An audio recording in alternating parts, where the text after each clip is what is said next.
camina unida. Debemos alcanzar en la fracción del pan, que nuestra fuente es el Dios de la vida. Venga a nosotros tu reino de amor, pon a tu pueblo de pie. Celebraremos contigo, Señor, renueva nuestra esperanza. Celebraremos contigo, Señor, una fiesta de nueva alianza.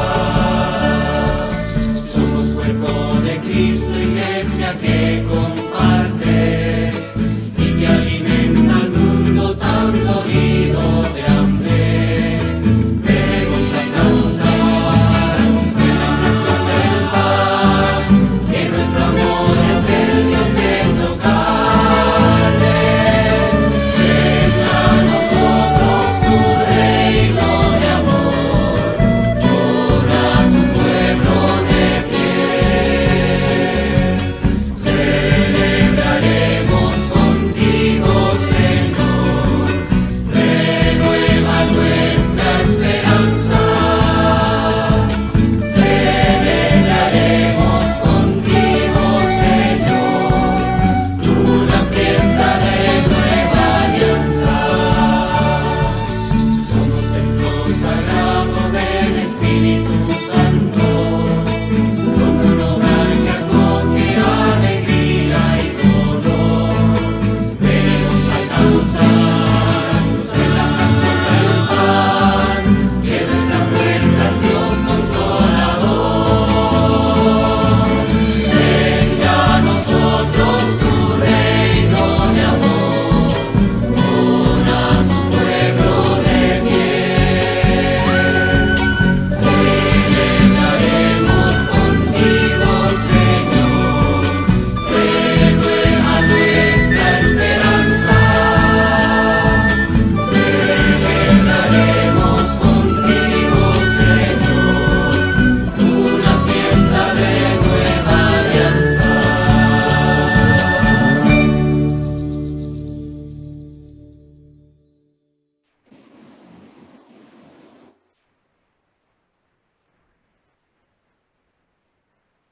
¿Qué tal, queridos hermanos? Hemos hablado de lo que es el sacramento de la Eucaristía, gran sacramento. Pero ahora vamos a explicar la Santa Misa, que es cómo se celebra este sacramento. Vamos a dividir nuestra clase en dos, así es que hoy vamos a ver solamente la primera parte, para que podamos saborear cada uno de los momentos de la misa y celebrarlos junto con el sacerdote como una ofrenda agradable a nuestro Dios. Vamos entonces a comenzar la Santa Misa. Les quiero platicar que después de Pentecostés, los primeros cristianos que eran judíos como Jesús, siguieron yendo al templo. ¿A qué? Pues a hacer sus oraciones, hacían una serie de bendiciones, a cantar los salmos, en fin, toda la liturgia del pueblo de Israel.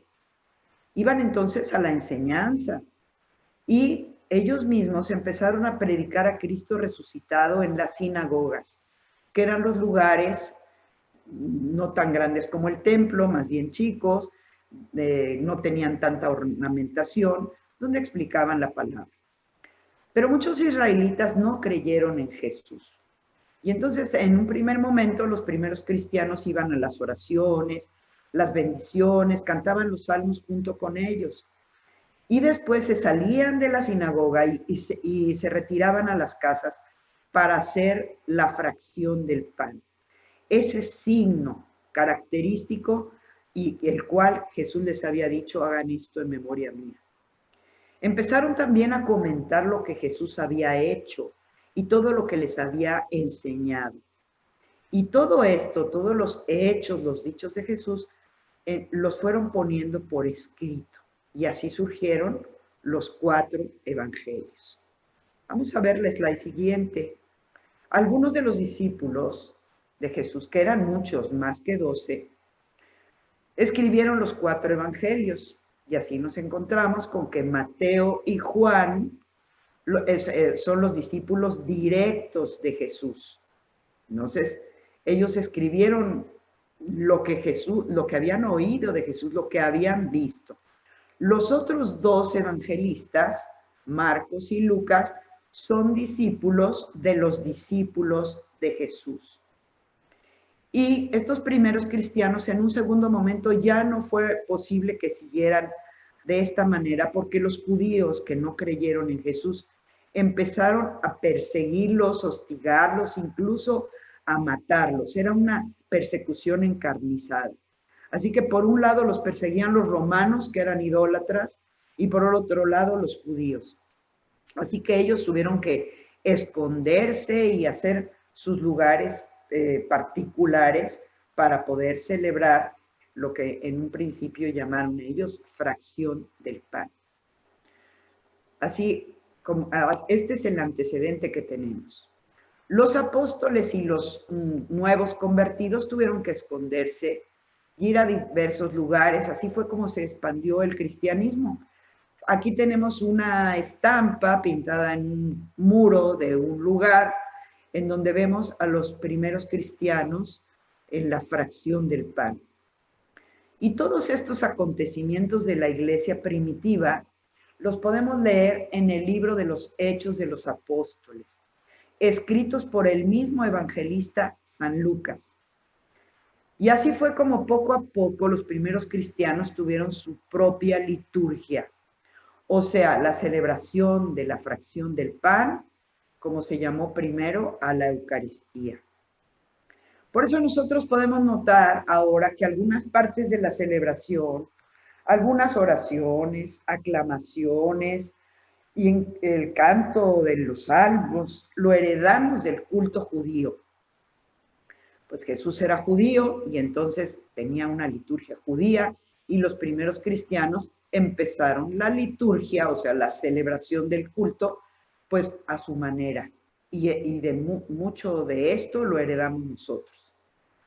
Vamos a ver a lo largo del año litúrgico cómo también heredamos esas fiestas judías.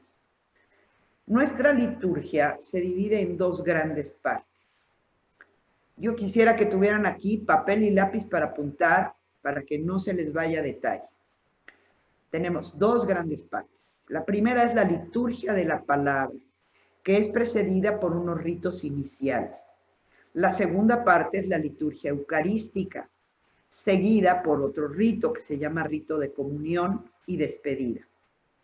Estos ritos iniciales, al igual que los ritos de conclusión, tienen una función indispensable, que es relacionarnos con la vida cotidiana, ya sea con el tiempo que estamos celebrando, tiempo litúrgico, ya sea con la realidad que estamos viviendo. ¿Por qué? Pues porque la Eucaristía es manantial y cumbre de nuestra vida cristiana. Esto es, ¿hacia dónde vamos? Vamos hacia la cumbre, pero también es manantial de donde recibimos toda la gracia, que es la vida de Dios, que la podemos recibir diariamente si nosotros queremos. Fíjense qué grandeza, qué maravilla que podamos recibir esa gracia de Dios todos los días. Vamos a ver entonces la primera parte de él. Esta vida cotidiana es personal y comunitaria. También la Eucaristía nos reúne por un proyecto personal, no por un acuerdo o por una casualidad, ni mucho menos por cumplir un precepto. Quítense eso de la cabeza. ¿Quién da un beso? ¿Quién da un abrazo por precepto? Lo damos de puro gusto. Venir a la Eucaristía es recibir el beso del Señor, es abrazarlo con todas nuestras fuerzas. Venir a cada celebración solemne es como celebrar el cumpleaños o el santo de cada momento. De ninguna manera sientan que es por obligación, sino debe de ser un alboroto interno venir a él. La palabra iglesia, del griego eclesia, de la raíz ekaleo, quiere decir llamar, invitar. Somos iglesia que se reúne para celebrar la Pascua de Cristo. Y la Pascua de Cristo es lo más importante, su muerte y resurrección, porque es un hecho salvífico fundamental. No como un recuerdo del pasado, sino como quien sabe que vive y experimenta algo viviente y actual. No venimos a celebrar a un muerto. Jesús está vivo. Así lo decían los primeros cristianos y así lo proclamamos nosotros. Jesús vive y viene en cada Eucaristía. Por eso nos reunimos con Él. Por eso a lo largo del año la Iglesia, es decir, nosotros, vamos viviendo cada tiempo litúrgico y cada fiesta para vivir junto con Cristo su propia vida, desde su encarnación hasta su resurrección. Esto es el misterio pascual de Cristo. Y lo vivimos en cada misa. Más adelante vamos a estudiar este tiempo litúrgico. Primero tenemos una parte que se llama inicio. El canto de entrada tiene una finalidad de abrir la celebración uniendo a todos los que se han reunido y acompañar la procesión de los sacerdotes y ministros. La procesión también tiene un objetivo, es sentir que vamos hacia, porque todos nosotros vamos hacia la vida eterna. Cuando no puede haber canto, el misal señala una antífona de entrada. Es más, el canto lo debemos de buscar en torno al contenido de esta antífona de entrada. ¿Qué hace el sacerdote? Al llegar al altar, lo venera, porque por un lado es la mesa de la cena del Señor, pero también es el ara de sacrificio. Ara quiere decir piedra donde se ofrece el sacrificio. Y ya hemos dicho que sacrificio quiere decir hacer sagrado algo. En este caso es Jesús mismo el que se ofrece. Por eso todos los ministros se inclinan, hacen una inclinación profunda y el sacerdote besa el altar donde está el ara. Si la celebración es solemne, se lleva a cabo la incensación del mismo. O sea, alrededor del altar va pasando el incensario para significar que el humo del incienso sube como un olor agradable a nuestro Dios. Se trata de darle gracias. Acuérdense de la palabra Eucaristía, que es darle gracias. La celebración inicia con una signación trinitaria, es decir, nos persignamos en el nombre del Padre y del Hijo y del Espíritu Santo. El presidente de la Asamblea saluda a la comunidad con una fórmula bíblica. El Señor esté con ustedes. Y todos respondemos, y con tu espíritu. ¿Qué quiere decir esto? Nos estamos dando ambos, celebrante y todos nosotros, los mejores deseos del alma y del cuerpo. Es la forma bíblica de decirnos, buenos días, ¿cómo estás? Te deseo todo bien.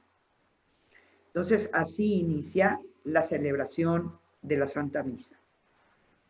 Enseguida, vamos a tener nosotros un rito penitenciario.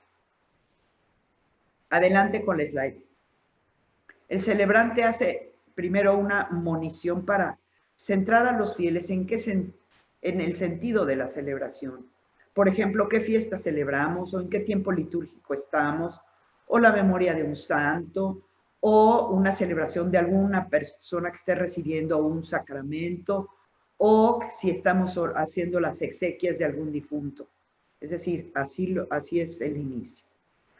Enseguida nos va a invitar a hacer un rito penitencial. Veamos. El acto penitencial, fíjense, muchas veces en la misa, varias veces, vamos a pedir perdón. De hecho, la Eucaristía nos borra todos los pecados veniales, así es que aprovéchense, estén atentos. La finalidad del acto penitencial es reconocernos pecadores, necesitados de salvación, pero ante todo reconocer que hay alguien, por eso lo pongo con mayúscula, alguien, es Jesús, que nos salva por su infinita misericordia. Dios nos salva a través del sacrificio de Jesús.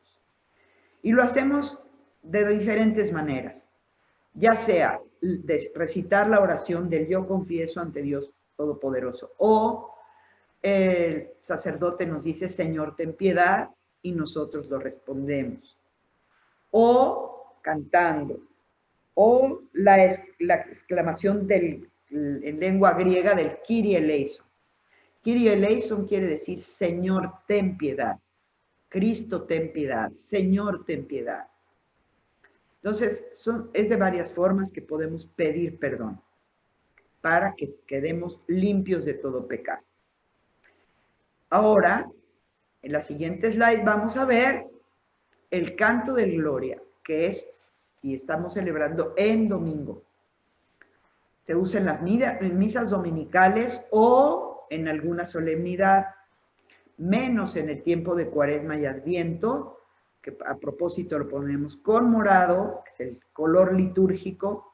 Se omite el gloria para resaltar que estamos en un tiempo de preparación. Y les decía que también se hacen las solemnidades, en el día de San Juan Bautista, o en la solemnidad de la Virgen María, o del Corpus Christi, etc. Es para alabar, para darle gloria a las tres divinas personas de la Santísima Trinidad. Así, y ahora viene la oración colecta, así se llama. Los ritos de introducción van a terminar con esta oración. ¿Por qué se llama colecta? Porque, fíjense, por un lado, el sacerdote nos invita a orar en silencio por un breve momento. Es hora de hacer nuestras intenciones al Señor mentalmente, por las necesidades particulares de cada uno, por los enfermos que tengamos en casa, por la paz familiar, por los matrimonios, lo que ustedes quieran. Así que el sacerdote reúne o colecciona o colecta las oraciones de todos y las expresa en voz alta, con una oración especial. Y ahora sí, estos acaban los ritos iniciales y vamos a comenzar la liturgia de la palabra. ¿Qué celebramos en la liturgia de la palabra? Pues en primer lugar celebramos el hecho de que Dios nos hable hoy. Lo que nos diga es consecuencia.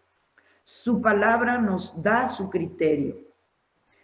Vemos cómo Dios toma la iniciativa, nos llama, motiva, nos ilumina, nos guía, o nos interroga, o nos reclama. Es decir, Dios va formando a su pueblo con su palabra. Pero para que su palabra sea eficaz, necesita ser escuchada y seguida. Por eso tiene que haber un silencio meditativo. Y es necesario un ambiente de fe que entre todos tenemos que lograr. Los papás hacer que sus niños estén quietecitos, escuchando. Esto se hace de veras con el silencio de todos. Por eso va a haber un salmo responsorial para dejar que la palabra con calma nos empape, nos impregne. Tiene que haber una respuesta de fe y que se va a expresar después en la oración universal u oración de los fieles. Entonces, vamos a ver cuántas lecturas hay. Es preciso que se lea bien claro. Yo aquí los invito a ustedes a que de verdad tengan gusto por leer la palabra. Pueden acudir al coordinador de la celebración y decirle, yo si quieres me ofrezco para leer. Pero hay que estudiar. Y hay que ver la palabra antes, hay que leerla varias veces para entender lo que se lee. Es más, proclamando. ¿Qué es proclamar? Es decir, yo lo creo, yo amo esta palabra y lo grito al pueblo. Por eso los lectores se tienen que preparar. Y quiero decirles que es un honor hacerlo, es un honor proclamar la palabra de Dios. Así que háganse valientes y estudiemos más la palabra para que nos ofrezcamos como lectores. Fíjense lo que dice San Agustín, del siglo IV.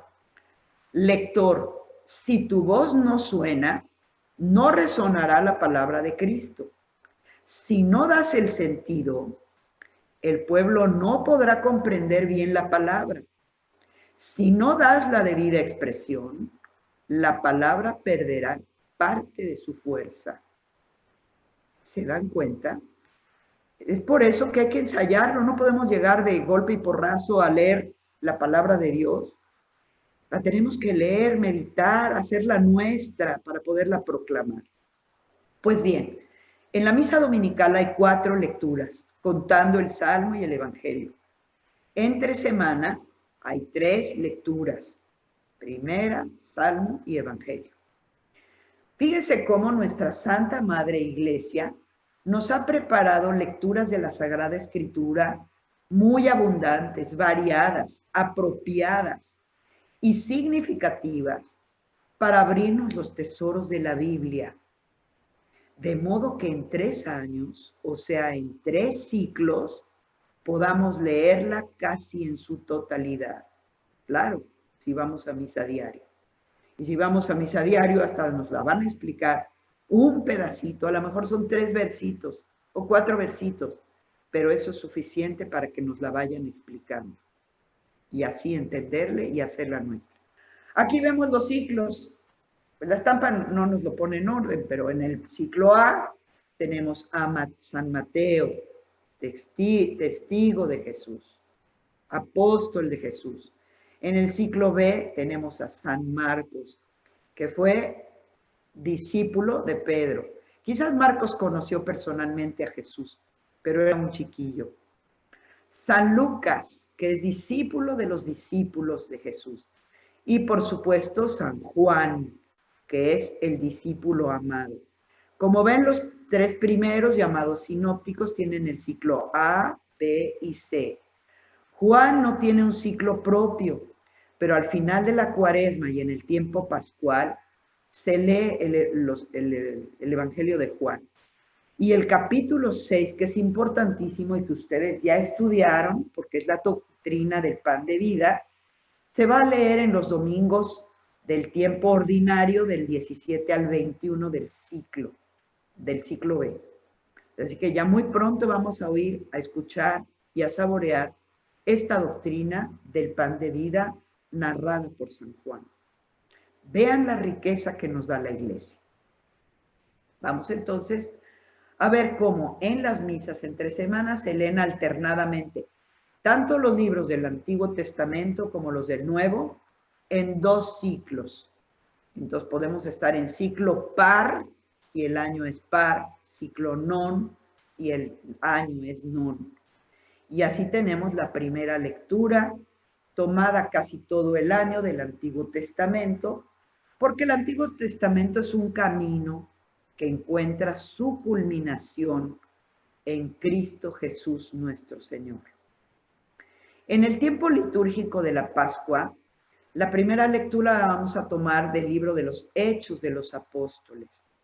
Es decir, la historia de la iglesia primitiva desde que apareció Jesús, nos manda el Espíritu Santo en Pentecostés y todo lo que sucedió en la primitiva iglesia. Vamos a ver ahora el Salmo.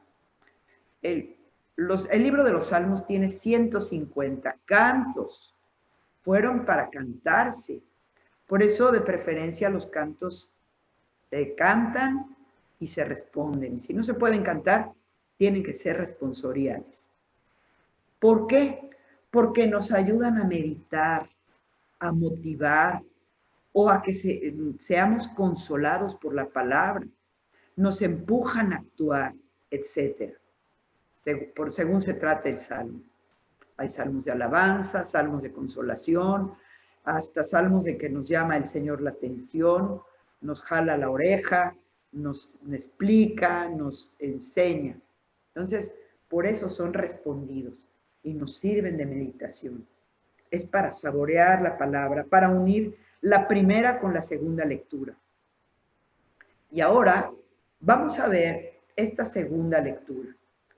Está tomada generalmente de alguna de las cartas de los apóstoles, que fundaron las comunidades para exponer el cristianismo, para expanderlo. ¿Qué lecturas encontramos en nuestra Biblia? Pues por supuesto, Pablo tiene muchas, 13, y la carta a los hebreos, que puede ser de discípulos de San Pablo, luego 3 cartas de San Juan, 2 de San Pedro, una de Santiago y una de San Judas Tadeo. Vean qué variedad de cartas tenemos. ¿Y qué son? Son palabras sabias de los apóstoles, porque fundaron las primitivas comunidades y ahora son actuales para nosotros, que nos educan en el camino cristiano. Son maravillosas estas cartas. Parece que nos están hablando, que conoce nuestra problemática, que conoce la problemática de vivir en comunidad y nos están enseñando y llamando la atención para vivir en armonía. Entonces viene luego el canto del aleluya. En Cuaresma se cambia este canto del aleluya por la aclamación, honor y gloria a ti, Señor Jesús. Pero aleluya es una palabra hebrea que quiere decir alabar a Yahvé y tiene que ser un canto de alegría. Nos ponemos de pie y nos disponemos a escuchar la palabra de Dios. Por eso nos ponemos de pie en señal de respeto, porque el Evangelio va a ser los hechos y los dichos de Jesús. Y viene siendo entonces la cuarta lectura, si contamos el Salmo. Enseguida vamos a poner el Evangelio. El sacerdote aquí ha leído el Evangelio, lo besa y luego muestra el evangeliario al pueblo. ¿Qué es el Evangelio? Palabra griega que quiere decir buena noticia. Es la narración de los hechos y los dichos de Jesús, es decir, su enseñanza. Y su enseñanza la encontramos en parábolas o en hechos, milagros, portentos. Por eso, en algunos lugares, como en México, antes de leer el Evangelio, nos santiguamos con la señal de la cruz. Es decir, ponemos una cruz en nuestra frente para que el Señor nos purifique en los pensamientos y estemos atentos a lo que se lee. En los labios para que purifique nuestras palabras y en el pecho para que purifique nuestras acciones. Aquí hay que enseñar a los niños a signarnos bien, persignarnos bien por la señal de la Santa Cruz de nuestros enemigos. Líbranos, Señor Dios nuestro, en el nombre del Padre y del Hijo y del Espíritu Santo. Amén. A los niños les encanta hacerlo. Por favor, enséñenles a sus hijos, a sus ahijados, a hacerlo. Ahora, el sacerdote nos va a explicar. Viene la homilía. Y homilía es una palabra griega que significa conversación familiar. Esto es, el sacerdote parte de los textos sagrados para ponerlos en el aquí y en el ahora de cada comunidad concreta. Conoce a sus fieles, conoce a su comunidad y le va a hablar de acuerdo al tiempo civil que estamos viviendo para pegarlo con la palabra de Dios. Y debe ser una proclamación entusiasta, convencida de Cristo y su mensaje, para provocar en nosotros una respuesta vital. Por ejemplo, si está el sacerdote en tiempo de penitencial, como el Adviento o como la Cuaresma, puedes responder, que nosotros le respondamos con una experiencia vital de veras arrepentirnos de nuestros pecados, mejorar nuestra vida, cambiar nuestra vida, llegar a una conversión. Por eso se llama homilía. No es un sermón cualquiera.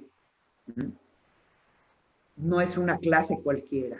Es poner los textos a nuestra altura. Y luego va a venir el credo. ¿Qué es el credo? El credo es el compendio de las verdades que nosotros tenemos que creer. Este credo, que tiene 12 artículos, puede ser recitado en su totalidad por la asamblea junto con el celebrante o respondido en partes. El celebrante pregunta ¿Creen ustedes en Dios Padre Todopoderoso? Y la asamblea, levantando su mano derecha, responde, sí creo.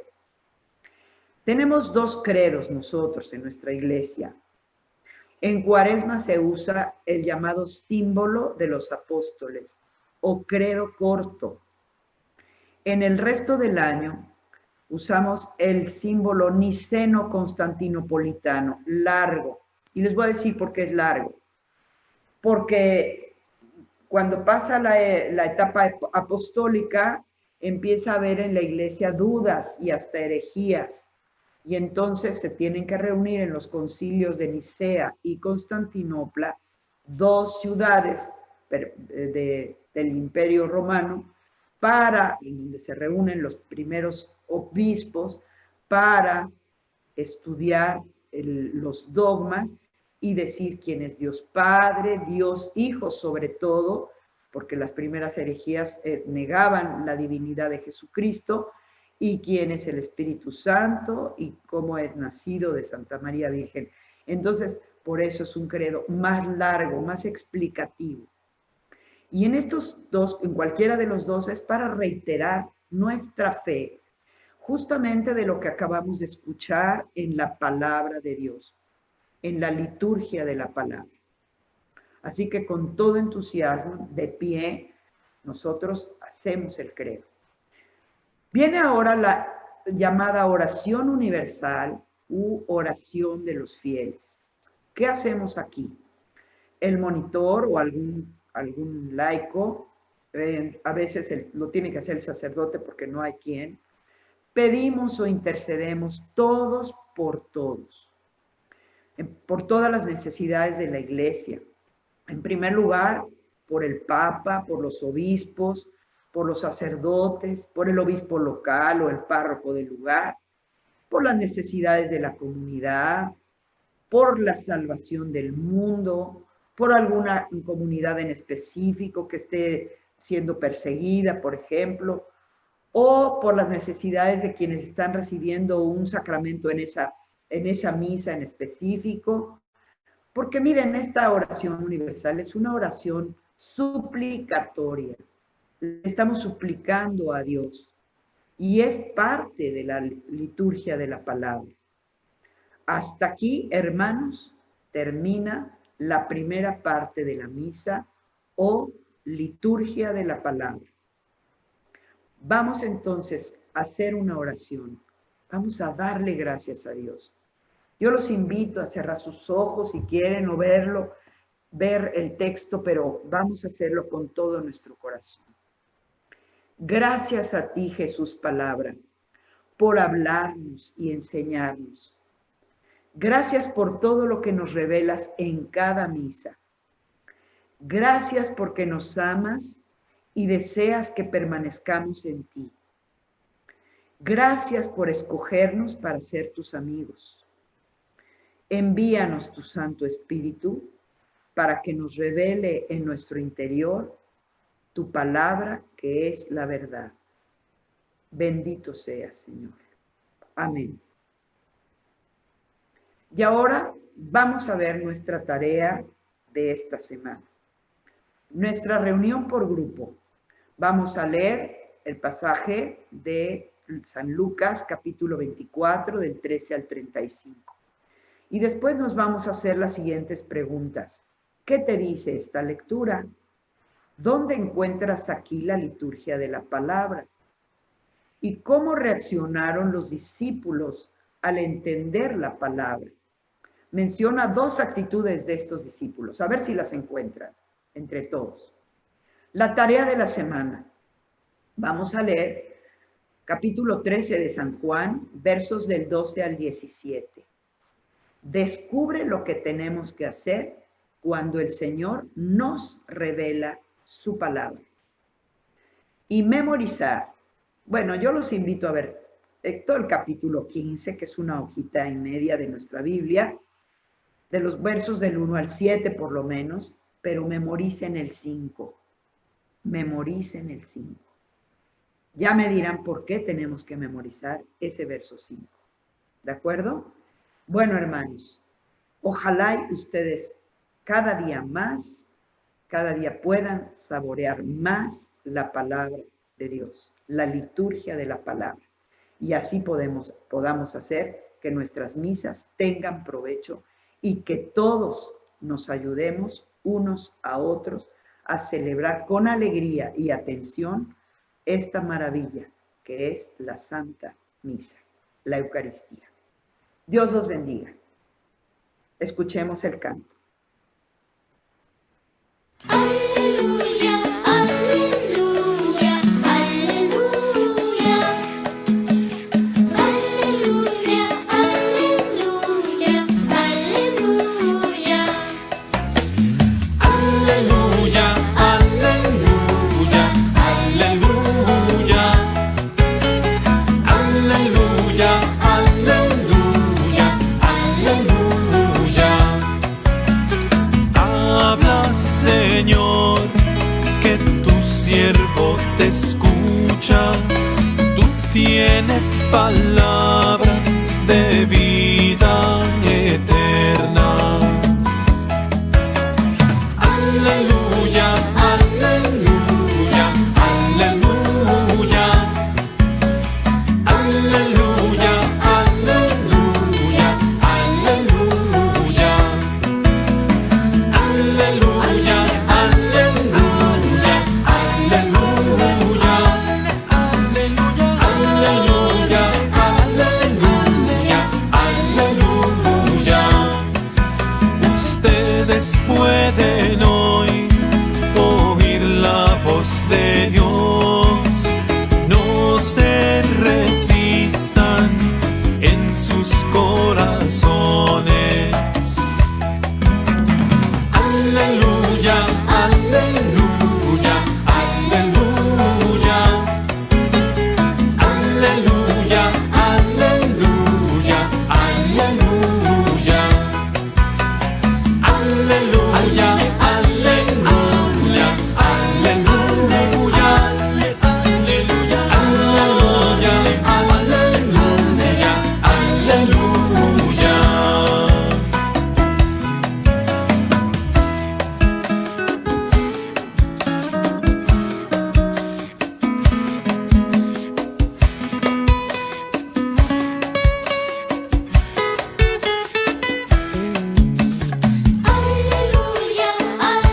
aleluya, aleluya.